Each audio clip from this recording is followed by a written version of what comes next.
Bismillahirrahmanirrahim. Assalamualaikum warahmatullahi wabarakatuh.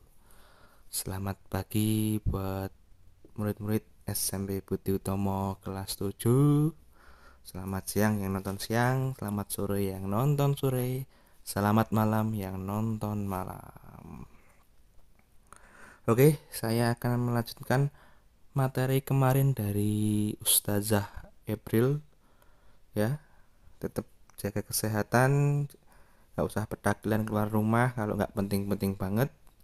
Tetap pakai masker, cuci tangan pakai air mengalir atau hand sanitizer.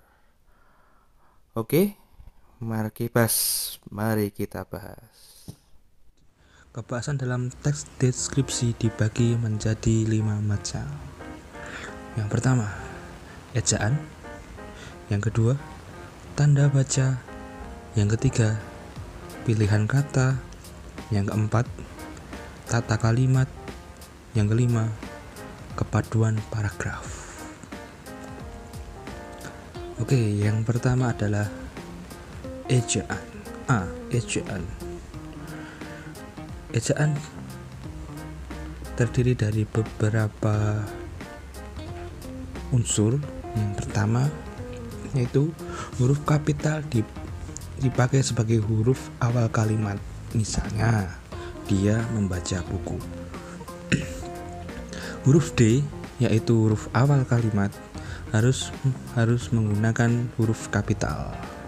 Yang kedua, huruf kapital dipakai sebagai huruf pertama unsur nama orang termasuk julukan, misalnya seperti Hasanuddin. H dan N harus menggunakan kapital besar.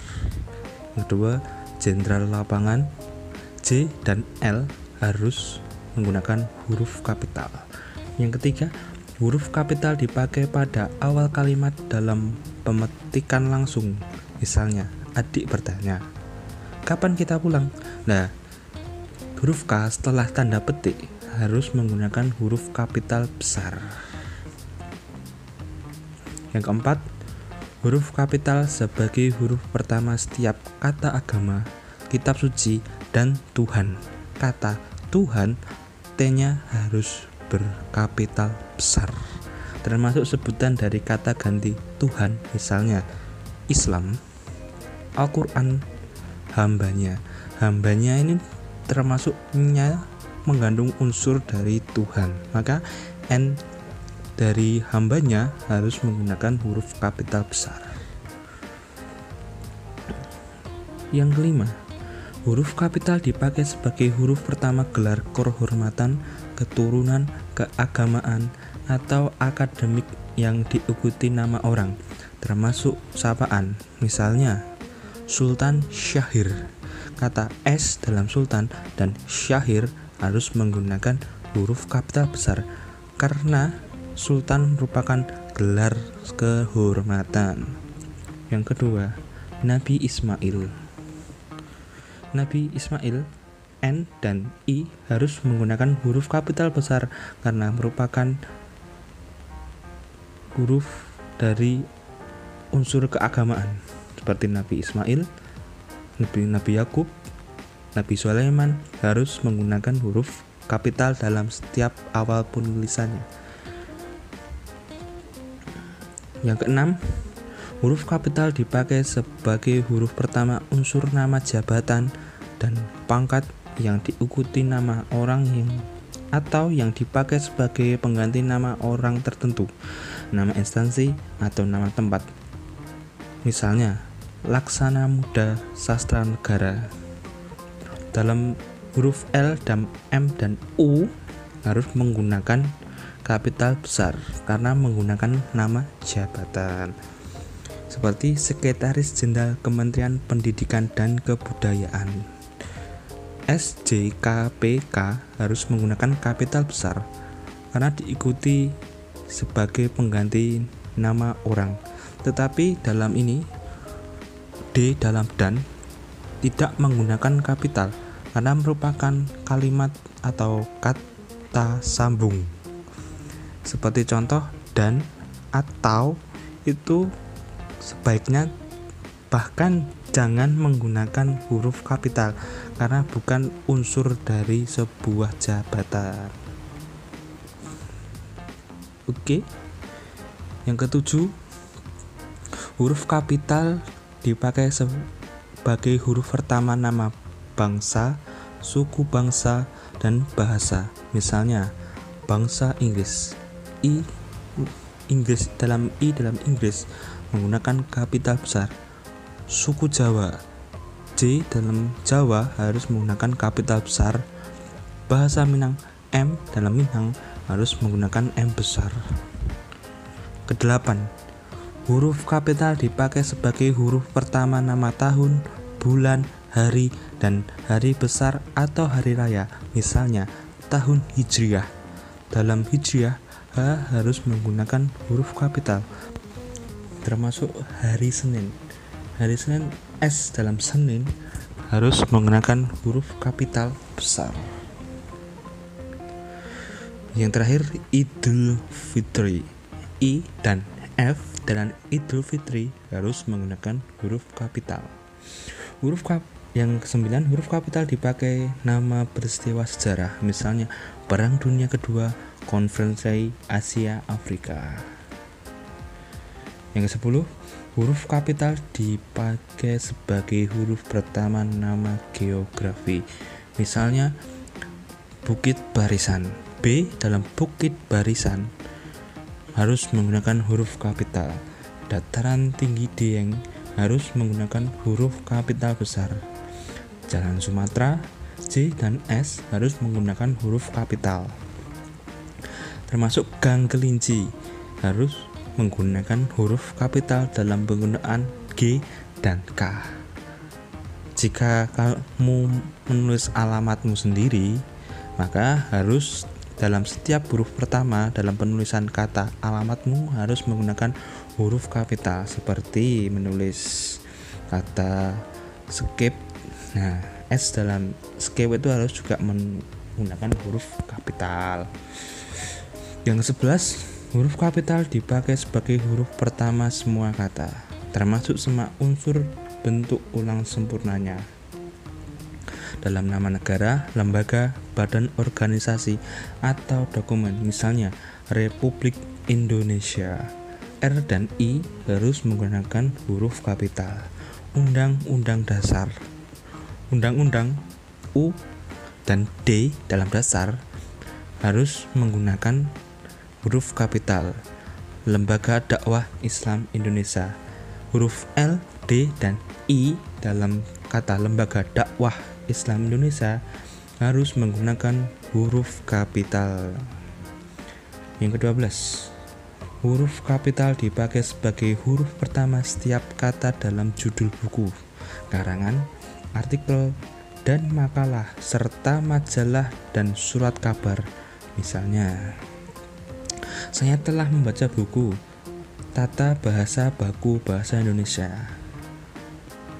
T, B, dan I dalam penulisan awal menulis buku harus menggunakan huruf kapital.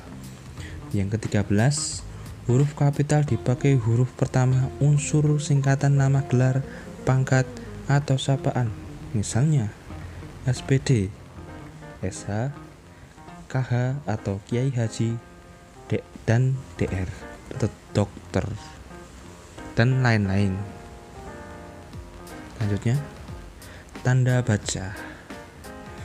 Tanda baca ini terdiri dari 8 tanda, yaitu tanda titik, tanda koma, tanda titik 2, tanda hubung, tanda tanya, tanda seru, tanda petik, dan terakhir tanda kurung, seperti dalam contoh buku Mari Bahasa Indonesia halaman 18. C. Pilihan kata. Pilihan kata hakikatnya merupakan pilihan kata yang tepat dan selaras dalam penggunaan sehingga dapat memberikan kesan atau makna atau efek sesuai harapan. Penguasaan kosakata ini menjadi salah satu ciri pilihan kata yang tepat dalam menyusun sebuah teks deskripsi. Semakin banyak kosakata yang kamu miliki, semakin banyak pula kata yang sangat tepat untuk kamu pilih sehingga tulisanmu mampu memberikan gambaran sejelas-jelasnya dan mampu menimbulkan efek emosional tertentu pada pembaca. Seperti contoh, para siswa baru melihat pertandingan antar kelas dengan penuh semangat. Atau para siswa baru menyaksikan pertandingan antar kelas dengan penuh semangat. Dalam contoh yang pertama ini, ketika anak-anak mendengar contoh tersebut, lebih enak mana? Atau yang A atau yang B? Yang pastinya lebih enak B, karena kata menyaksikan lebih enak didengar ketimbang kata melihat.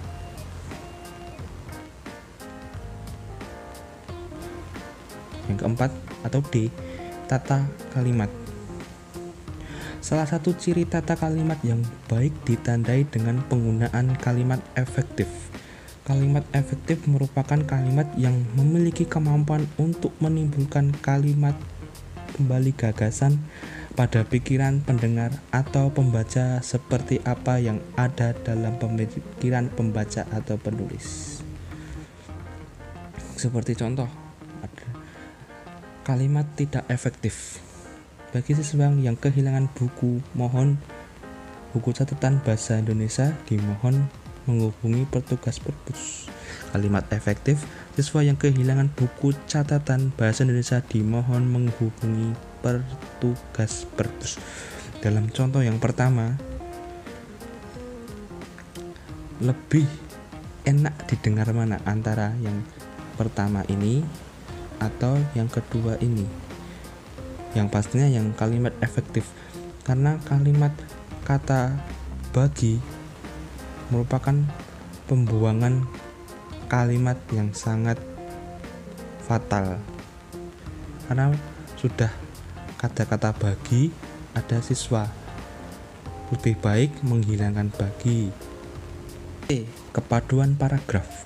Paragraf yang padu ditandai dengan adanya kekompakan antar kalimat serta memiliki hubungan timbal balik secara bersama-sama membahas satu gagasan utama. Kalimat hendaknya tidak menyimpang dari gagasan utama atau meloncat-loncat.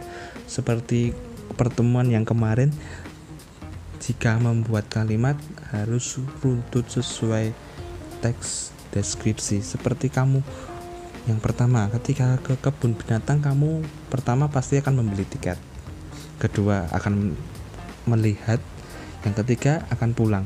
Nah, jika dalam teks deskripsi ke kebun binatang tidak runtut, seperti contohnya, aku ke kebun binatang, setelah ke kebun binatang aku membeli tiket dan pulang. Nah, itu sangat tidak padu paragrafnya. Sekian pertemuan kali ini, Bapak ucapkan alhamdulillah jazakumullahu khairan. Bila Bapak salah, mohon maaf yang sebesar-besarnya. Akhirul kalam, wassalamualaikum warahmatullahi wabarakatuh.